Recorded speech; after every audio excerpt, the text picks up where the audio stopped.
ஒரு முஸ்லிமை பொறுத்தவரை அவன் விரும்பியது நடக்காது.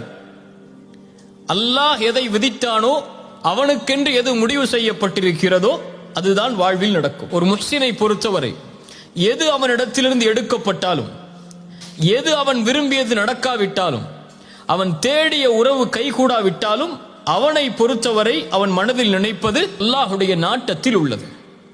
என் இறைவன் எனக்கு எப்போதும் நலவைத்தான் நாடி இருப்பான்.